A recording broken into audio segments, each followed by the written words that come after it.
শত্রুর মহাভয় থেকে রক্ষাকারী শ্রেষ্ঠ ব্রত নামে খ্যাত আমলকি একাদশী ব্রত কবে? তো আগামী 27 ফেব্রুয়ারি ফাল্গুন মাসের শুক্লপক্ষের একাদশী তিথি আমলকি একাদশী ব্রত নামে পরিচিত। তো চলুন জেনে নেওয়া যাক আমলকি একাদশী ব্রতের মাহাত্ম্য। তো প্রাচীনকালে বৈদিশ নামে একজন প্রসিদ্ধ নগর ছিল এবং সেই নগরে চিত্ররথ নামে একজন রাজা রাজত্ব করতেন এবং দেখা গেছে তিনি খুব সুনিপুণভাবে শাস্ত্রজ্ঞান সহিত সেই রাজ্য ভার সামলাচ্ছিলেন এবং তিনি তার প্রজার সব বিষ্ণু ভক্তি পরায়ণ ছিলেন। তো একবার এই যে ফাল্গুনী শুক্লপক্ষের দ্বাদশী যুক্ত আমলকি একাদশী তিথিতে সকলে সমবেত হয়ে সংকল্প গ্রহণ করলেন যে ওনারা ব্রত পালন করবেন। তো সকলে প্রাতঃস্নান করার পর শ্রী বিষ্ণু মন্দিরে যান এবং সেখানে সুবাসিত জলপূর্ণ কলস, ছত্র, বস্ত্র, পাদুকা, পঞ্চরত্ন ইত্যাদি দিয়ে সাজে স্থাপন করেন। তারপর ধূপ দীপ যত্ন সহকারে মুনি ঋষিদের দ্বারা শ্রী পরশুরাম মূর্তি সমন্বিত আমলক্ষীর পূজা করেন এবং বলেন, হে পরশুরাম, হে রেণুকার সুবর্ধক, হে দাত্রী, হে পাপ বিনাশিনী আমলক্ষী, তোমাকে প্রণাম, আমার অর্ঘ্যজল গ্রহণ করো। এভাবে ওনারা যথাবিধি পূজা স্তবস্তুতি নিত্যগীত করেন এবং ভক্তিভরে সে বিষ্ণু মন্দিরে রাত্রি জাগরণ করেন।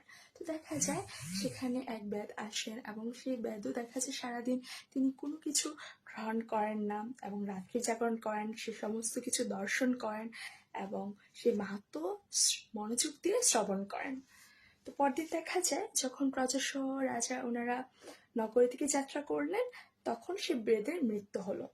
সেই একাদশী তিথিতে রাত্রি জাগরণের প্রভাবে পরবর্তী জন্মে উনি বিদুরথ রাজার মহাবলী পুত্র রূপে জন্মগ্রহণ করেন এবং সেখানেও জয়ন্তী নামে যে নগরী ছিল সেখানে তিনি লক্ষ গ্রামের আধিপত্যে তিনি লাভ করলেন এবং উনি খুব সুন্দরভাবে সেই রাজ্য শাসন করছিলেন এবং বিভিন্ন সদ্গুণে ভূষিত বসুরথ পরম বিষ্ণুভক্তি পরায়ণ হন।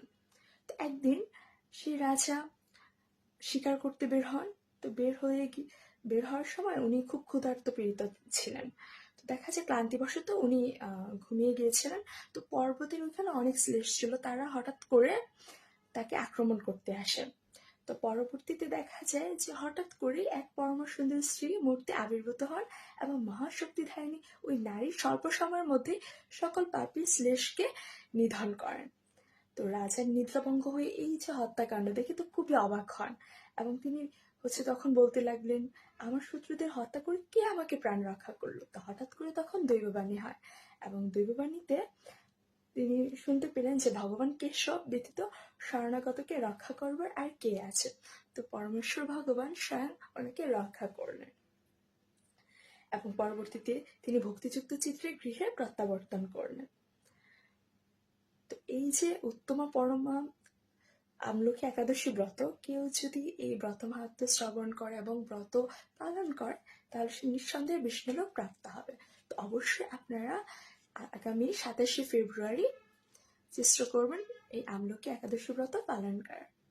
নিজে করুন, অপরকে করতে উৎসাহিত করুন। ভিডিওটি ভালো লাগলে অবশ্যই শেয়ার করবেন, অপরকে জানাবেন, বার্তাটা সবার মধ্যে ছড়িয়ে দেন যাতে বাকিরা একাদশী করতে পারে। হরে কৃষ্ণ, প্রণাম।